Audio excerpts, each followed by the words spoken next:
Hi everyone. I get asked a lot about the brushes and paper and paints that I use to paint my watercolors. So I just wanted to talk real quick about those so get you started on the right foot buying supplies. The number one thing that you want to spend a little bit more money on is your watercolor paper.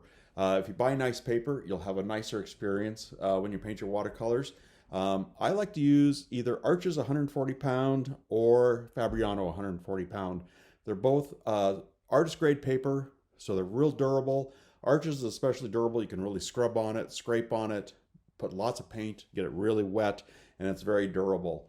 Nice thing about using artist grade paper as well is that you can use both sides of it. It's not quite the same on the back side, but you still can get a nice painting out of it. Student grade paper, you can't use the backs of. They're just not made well enough to do that. So I like Arches 140 pound rough or cold press. Watercolor paper comes in three different surfaces: hot press, cold press, and rough. Cold press being slightly textured, rough being very textured, and hot press being very smooth, almost ironed out.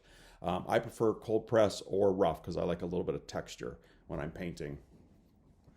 You can buy paper in sheets. So this is a quarter of a sheet.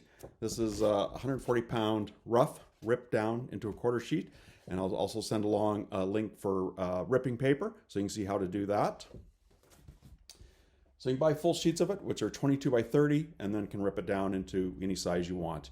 I prefer to do it into quarter sheets or eighth sheets because those fit standard frames then. You can also buy Arches or any other paper in blocks.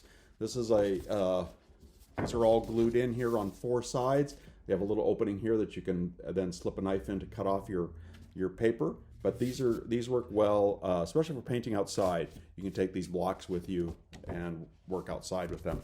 These also come in the three different textures. Rough is the orange, cold press is the green, and the hot press I believe has a pink. I don't paint in hot press very often. I like the textures of it. So that's it for about paper.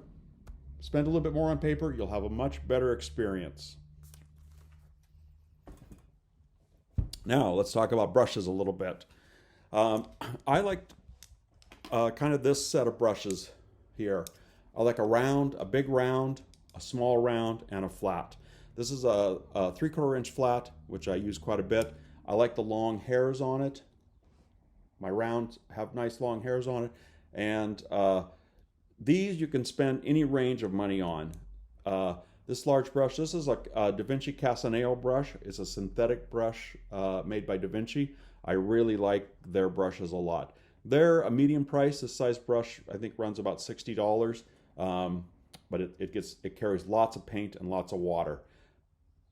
Nice flat brush, big round brush, and then a smaller round brush. This is the number 5 round brush, and this is actually a Kolinsky sable, so it's got sable hairs on it. A little bit more expensive brush, but if you're going to buy one, buy a smaller sable brush. You'll really enjoy it. But these synthetic sables work well as well. This size, I'd probably get a number 20 or even a number 40. If you want to paint larger paintings, go up a little bit brush size. You'll be glad you have a nice brush. This is a 20. I also have a number 14 in that size as well, which I use a lot. So that's kind of my range of brushes that I use a lot. The last brush that I would use a little bit is a signing brush. So it's got really fine hairs on it, a little bit longer bristles. Let me grab mine real quick here. This is a signing brush that I use. So it's got longer hairs on it and just a little bit smaller brush. So I get a real fine signature going with it. So once you get up to signing your paintings, doing some signatures, you want to get a signature signing brush. So again, my brushes that I use a lot, 20 or 14 inch round, or number 20, number 14 round, 3/4 inch flat, up to an inch flat, nice brush, and then a smaller round brush to paint with, get in a little bit more detail, and then probably a signing brush once you get to signing your signature.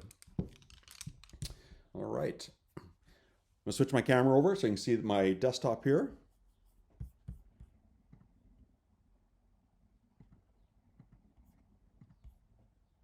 All right, I just wanted to talk about my paints a little bit and the colors that I use. And I really like to stress to new students just starting out that Really, I would keep your palette fairly limited. I would just choose like a red, blue, and yellow that you feel work well together, uh, and then add another red, blue, and yellow set to it. So here I have kind of two different a series that I work with. This is a cadmium red medium, a phthalo blue, and a cadmium yellow. These three colors make really dark colors, so I can get some really rich dark colors going. My lighter colors, I use a lemon yellow, alizarin crimson, and a little bit of cerulean blue. You'll see here my cerulean blue, I use a different brand. I use the TriArt brand. I like their cerulean blue, so I kind of have switched up from Daniel Smith to it. For my cerulean blue, I like their cerulean blue a little bit better. And you can order that online through TriArt. What I do is I get three colors and then I kind of try them out on a piece of paper just to see how they're going to react with each other, how they're going to look, and then kind of build your palette that way.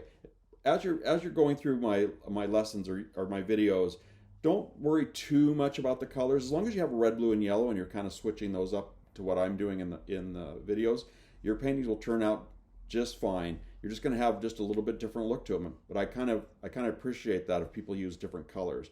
But starting out, this is kind of my starter set. So a cadmium red, a phthalo blue, a cadmium yellow medium, a lemon yellow for a real light yellow. You could use a Hansa yellow, cadmium yellow light would work well for that as well. Permanent alizarin crimson, rose madder would work well for that, and then a cerulean blue, cobalt blue would work well for that. So there's a myriad of colors you can use, but I would start out real simple with just one triad of colors. You can mix any colors from these. You can make purples, oranges, greens. So you can mix any colors from both of these. These are going to be a little bit lighter. These are going to be a little bit darker. So I would probably even start out with my lighter set first, get used to them, and then start adding some darks in there as well. So that's kind of the colors that I use.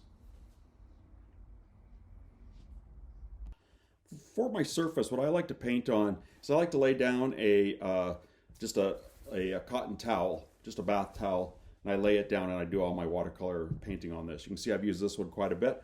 I have one on my table here. What I like about the towel is that it gives you a great surface to work on. I can float paint right off the edges of it, and it's not going to backwash into my painting. It just soaks into the towel instead. Plus, this gives you a nice work surface. When I'm working with paint, I can always kind of dry my brush a little bit on it. It keeps my brush to the perfect temperature. So temperature means how much water is in your brush. So you have brush temperature and paper temperature, how much water is on your paper and how much is in your brush. Let me zoom out a little bit here so you can see it a little bit better.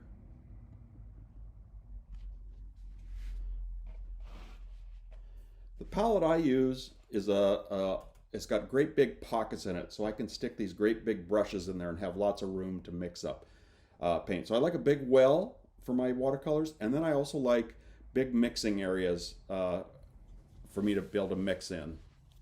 So I like to have big pockets in here that I can mix in. Palettes come in all different shapes, sizes.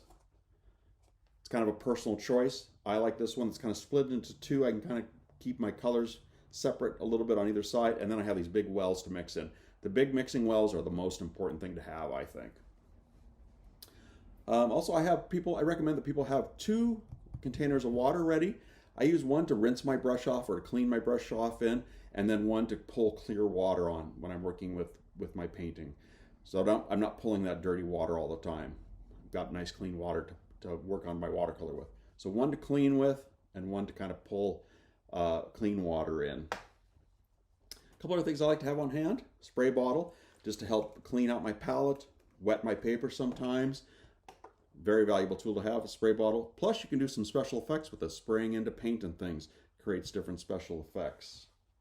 I like to have just a pencil. I use a number F pencil. It's a little bit harder pencil, and you'll get finer lines with it, and they don't get quite so dark. A number 2 pencil is all right to work with, but it leaves a little bit more lead marks on your paper. This is nice and light, and won't leave too much light or too many pencil lines in your paper. Along with your pencil, you want to buy a kneaded eraser. This is just a soft eraser that you can use to erase pencil lines and things. it can be used a couple different ways. You can scrub with it, or you can plunge down on areas and lift pencil lines out. So it's a great little tool to have. You want to use a soft eraser. Harder eraser will scrape your paper or scratch it, so you want to make sure to use a softer eraser. It's a lot easier to use. Another thing I like to use a little bit of every once in a while is masking fluid. This is a Daniel Smith artist masking fluid. And along with that, I have a little tool that I use for it. It's called the nib, the incredible nib. It's kind of got a hard rounded edge on one side. It's kind of got a cork material, so it's kind of got a hard edge on it. And I use this to kind of paint in. I used it to mask out all these trees and things in here. So one side's kind of pointed. The other side's kind of got a flat edge on it, so you can do wider lines and things with it. And it's very easy to clean up. It's nice to use. You don't want to use masking fluid with your brushes. You'll eat your brush hairs up quite easily, so you don't want to use nice brushes with it. You can use older brushes with it that you plan to throw away, but I kind of like this incredible nib tool. It works quite well. Let me move back to my paints a little bit. So we talked about paper being the most important purchase that you want to spend a little bit more money on. Paint is probably the next one you want to spend a little bit more money on. I prefer to use Daniel Smith paints. I think they're the best watercolors that I've used. There's a wide range of watercolors that you can use from Winsor Newton, Opus brand makes nice watercolors. They all make very nice watercolors, but I'm used to the Daniel Smith watercolors. So I've been painting with them for years, so I know exactly what's going to happen when I use the paints. So try different paints. There's the core paints. There's all sorts of different brands. What you want to stay away from are student grade paints. They just won't have the pigments that you're looking for. And again, you'll have a much better experience if you use nicer paints. So I highly recommend Daniel Smith or Winsor Newton paints. They're probably the two nicest ones you can get. Van Gogh also makes nice watercolor paints. So wide range of paints you can buy out there. Just stay away from the student grade paints. Try to use artist grade paints. You'll have, again, a much better experience. A couple of little tools that I use a lot. Always have a paper towel on hand just to blot things out, clean up my palette. And what I use a lot are these little scrubbers. These are little dental scrubbers that you clean your teeth with. These work well for scrubbing out areas on your painting. If you want to get a little bit of light back in some areas, you just dip them in the water, scrub some areas out. So as I'm demonstrating some of my paintings, I'll pull out one of these little dental brushes every once in a while. You can get different sizes. This is a real small one, and then I have another one that's a little bit thicker. So you can get these in different sizes as well. Just have a few of these on hand. Really helps kind of scrub some light back into your paintings a little bit.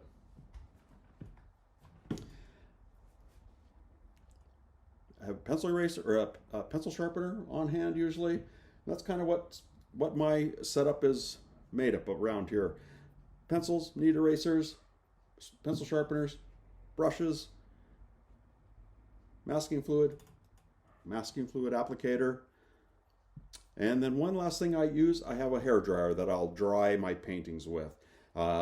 So as we're working through some of these lessons, I'll use a hair dryer just to dry them off so I can work a little bit faster. The ideal way to use or to dry watercolors is out in the sunshine. You don't want to have any masking fluid on it when you do it, lay it out in the sunshine, but the sunshine will brighten up your watercolors a little bit. So I always try to, if it's a nice sunny day out, I'll use the sun to dry my watercolors. All right. Well, I think that's about everything that I use for my setup. That'll get you started anyway. So remember, nice paper, nice paints. You can cheap out on your brushes a little bit, but the nicer brushes you buy, again, the better experience you'll have. But I'd spend a little bit more money on paper just starting out. Treat yourself, buy the nice paper. You'll have a much better experience, and then you'll get used to using that nice paper rather than trying to switch between a student grade and then an artist grade paper later on. You'll have a different time with it. So start with nice paper. Anyway, nice paints. I use Daniel Smith paints, but I also have used Winsor Newton. They're just great as well, but I'm used to the Daniel Smith paints. Paint on a towel, palettes, masking fluid, spray bottles, and your water containers. That should get you started.